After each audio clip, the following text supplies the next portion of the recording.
We start in Peru, where just a few hours ago, the Supreme Court overturned the pardon given to former President Alberto Fujimori. The court has ordered Fujimori's arrest, and police are expected to arrive at his home any minute now. He will be returned to prison, where he was serving a 25-year sentence for human rights abuses. The court found grounds to uphold a civil appeal against the pardon granted last December by the then president Pedro Pablo Kuczynski. Fujimori's pardon and release led to widespread protests, and Kuczynski was forced to resign 2 months later.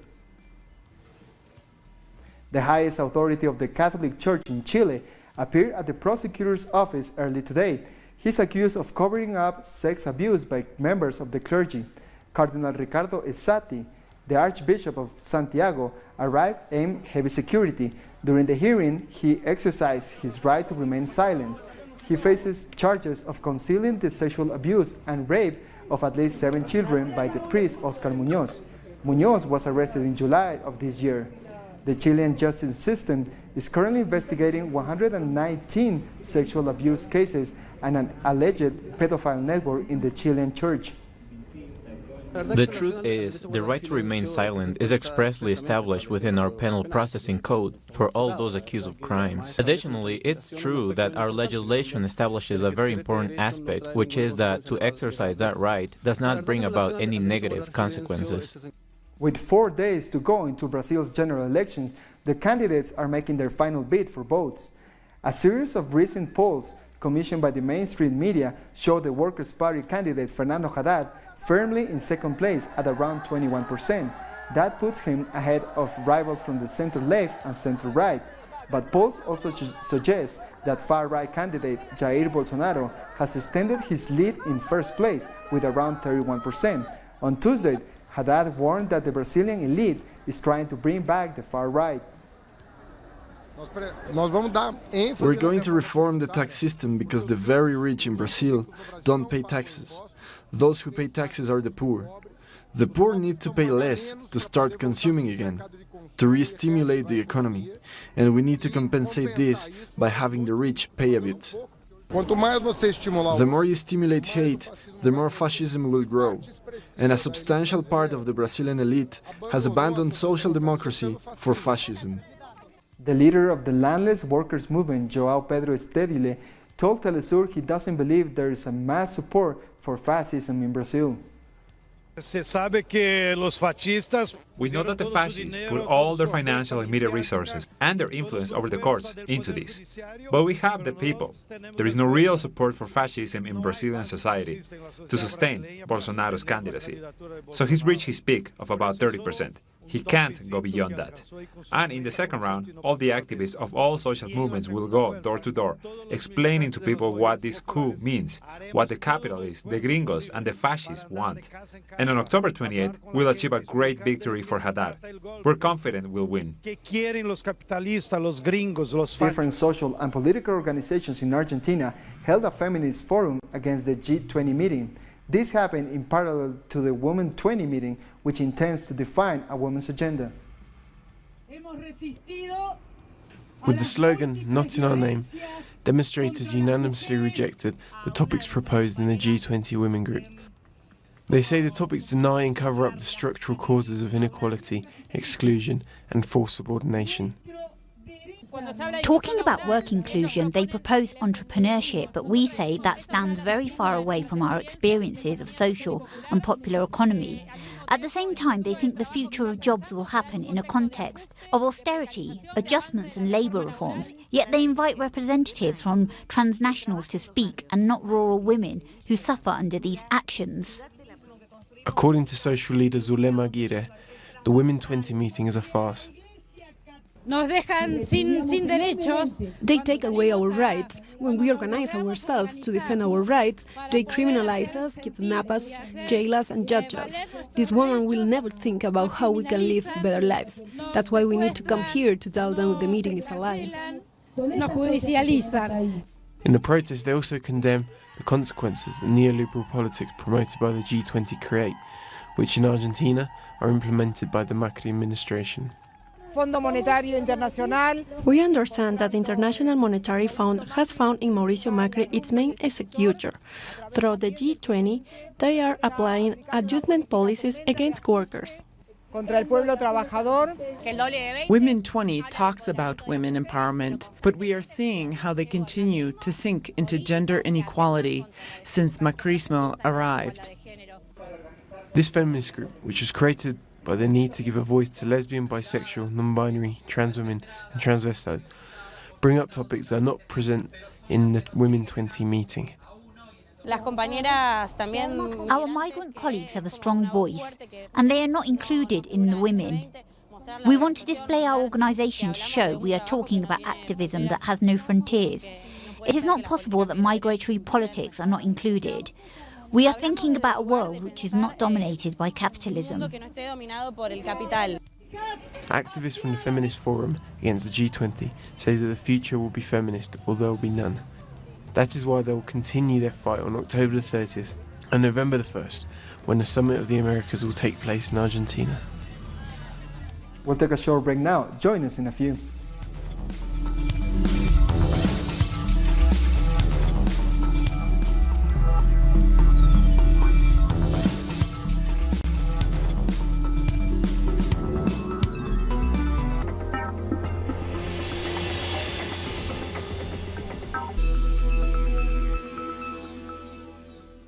Welcome back.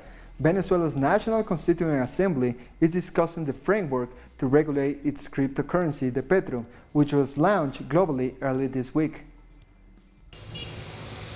Venezuela's cryptocurrency has become an international exchange currency. The Petro is a tool that is expected to attract new investments to the country. According to President Nicolás Maduro, it will be key for the country's economic recovery. October 1st, 2018 is a historic date for Venezuela. A new technology has been born. Our own technology, our own effort in a free and independent country. Our own oil-backed cryptocurrency, the Petro, has been born. Welcome, Petro. You're aimed at strengthening our economic recovery program. The National Constituent Assembly's Economic Commission has presented a bill to regulate the cryptocurrency market. The aim is fighting the economic war Venezuela is suffering. This bill approaches a series of concepts, such as blockchain and crypto actives. It also proposes the creation of a superintendent to regulate cryptocurrency circulation in the country, to establish the exchange mechanism and how the operation should be taken. So this bill is a revolution for the finances of the country, and it gives us currency sovereignty. We believe it is a main contribution for the economic recovery program that wants to grow and prosperity. Venezuelans support the economic recovery program, whose main key is the digital currency. Experts say cryptocurrencies are the way to recover economic independence. The goal of this currency for Venezuela is to be able to use it in the foreign market, so both the state and private businessmen are able to trade globally, to sell and buy with petros. For instance, in the oil market, in the area called Petrocaribe, that's the proper place to start using petro to replace dollars as exchange currency. Venezuela is set to increase its investments and international purchase throughout its cryptocurrency, the Petro. It will be negotiated through 6 international houses for the exchange of digital currencies. On October 29, Venezuela will also hold a meeting for cryptocurrency experts. A new group of Venezuelan migrants returned from Peru to Venezuela early Wednesday morning as part of their return to the homeland plan. This time, 95 migrants arrived at the Simón Bolívar International Airport in Caracas. This is the 5th flight to leave Peru under the government plan, which started last month. According to the government, over 3,700 Venezuelan citizens have returned from different countries in Latin America. I have been in Peru for 3 months. I went there because of health problems, but things were not as I expected. I was not used to working that many hours. In Venezuela, we work for 8 hours. In Peru, we work for 15, 17 hours. That gave me a lot of stress and I got sicker, so I made the decision to come back.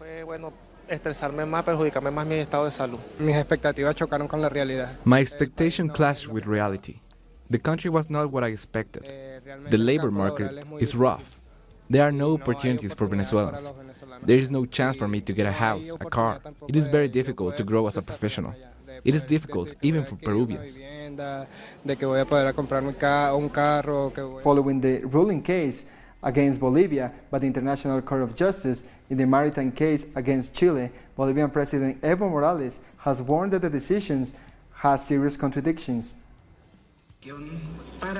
After his return from The Hague in the Netherlands, where he faced a ruling by the International Court of Justice that was favorable to Chile on the maritime case, President Evo Morales warned this was a contradiction. I want to say to the International Court of Justice that this hurts our people a lot. The International Court of Justice is supposed to stand for the people, so I have decided to personally send a letter demonstrating their contradictions.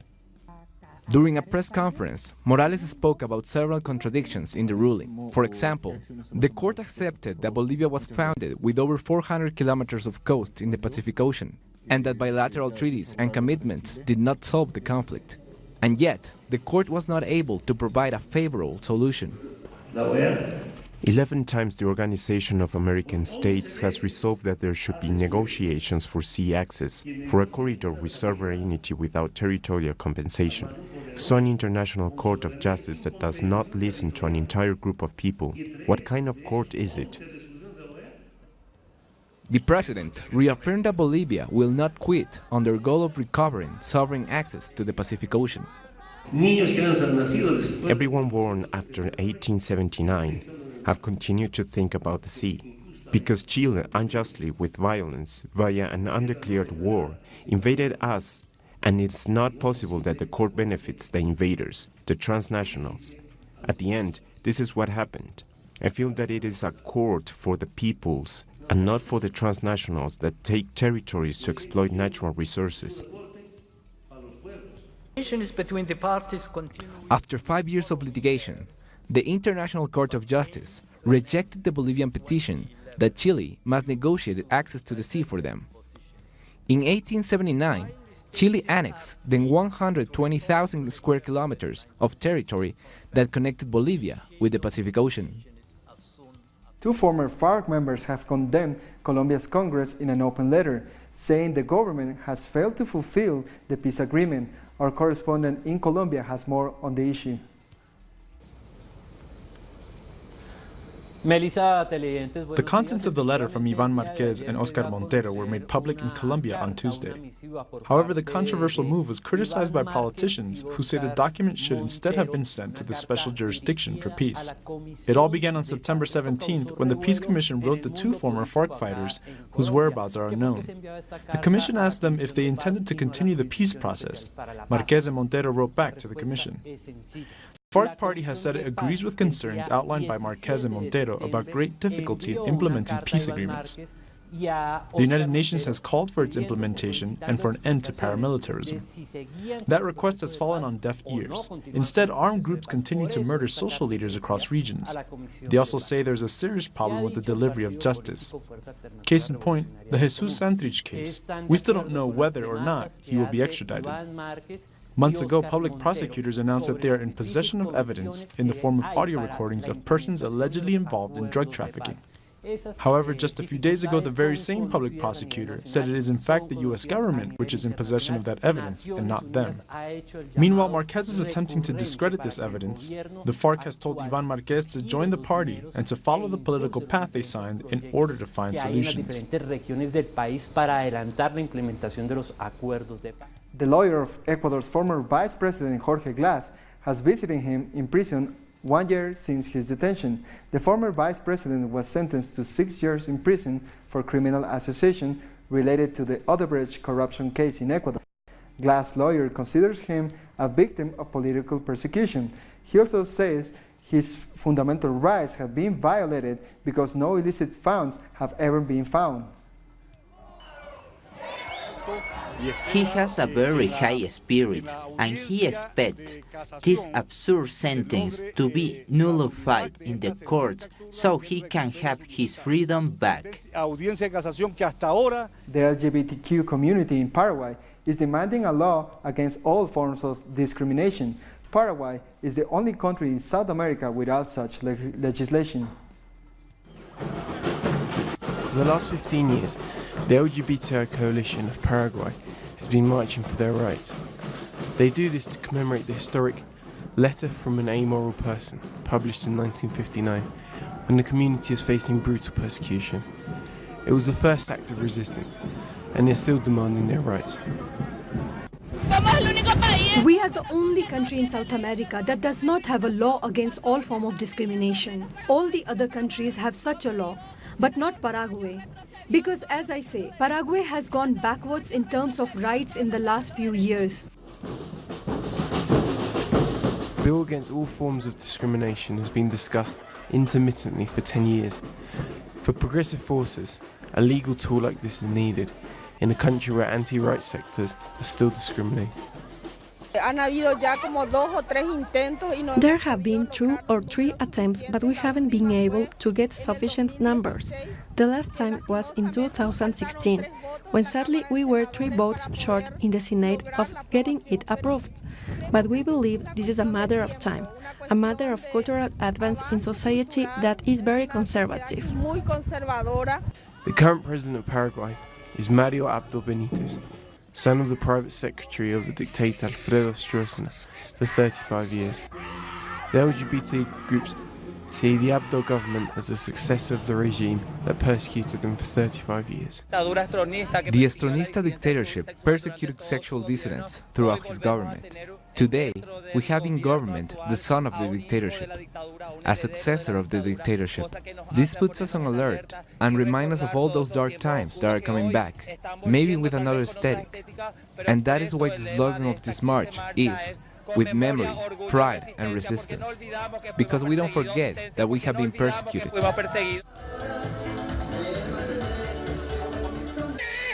This year, the demonstration was called TLGBI. The organisations put the T of the trans community first because they have suffered the most attacks in recent years with hate crimes and persecutions. We'll take a short break now. Don't go away.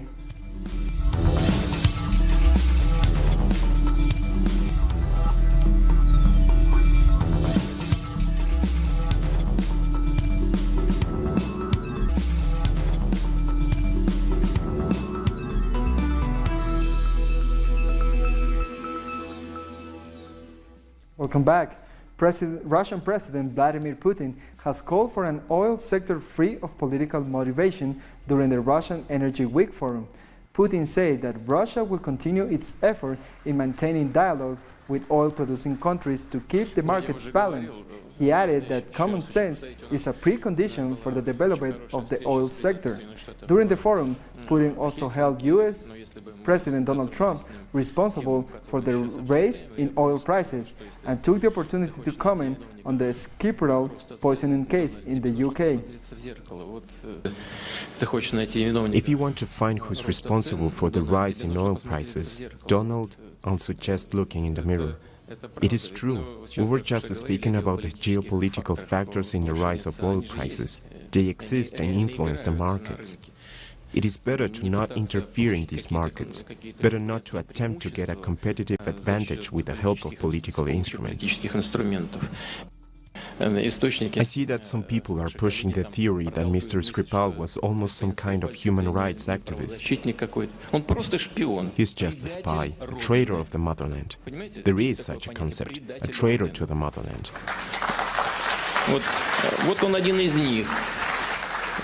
Imagine, you are a citizen of your own country, then you have a man who betrays his own country. How will you or anyone sitting here, representative of any country, react to that? He's simply a scumbag, that's all.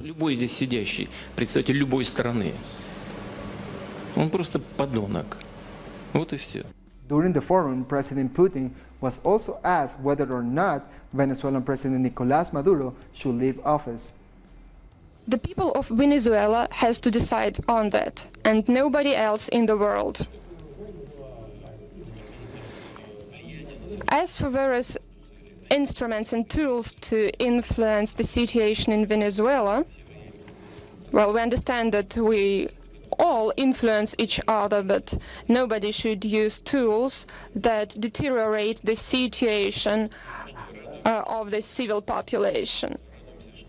The crew of the migrant rescue ship Aquarius is asking for support from the European public so it can continue its rescue work. They have appealed to European governments to give the ship a flag to sail under after the government of Panama withdrew theirs. This has prevented the ship from sailing legally. We call on all civilians to demonstrate alongside us in these gatherings, which are citizen rallies, apolitical, but everyone is welcome as a citizen. Sailors, humanitarian workers, artists, intellectuals, we are waiting for them to stand by our side. First aid workers, all those people who consider the duty of assistance to be a priority above any political consideration. 5 days after a powerful earthquake and tsunami hit Sulawesi, Indonesia, hopes are fading for finding more survivors. The death toll has risen to more than 1,400. According to aid agencies, more than 200,000 people are in urgent need of food and medical care. And earlier on Wednesday, Mount Soputan in the island of Sulawesi started sweeping volcanic ash high into the air. The State Disaster Agency warned people to stay at least 4 kilometers away, but that was not need to evacuate from time being. Soputan is about 1,000 kilometers away from the town of Palu. Now here's more from around the world.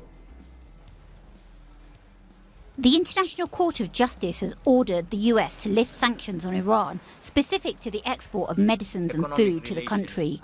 The court stressed that the US must comply with the 1955 Treaty of Amity, Economic Relations and Consular Rights.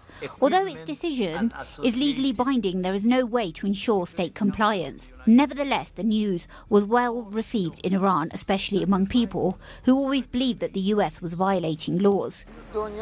The world realizes that the US has violated the law. There's no doubt.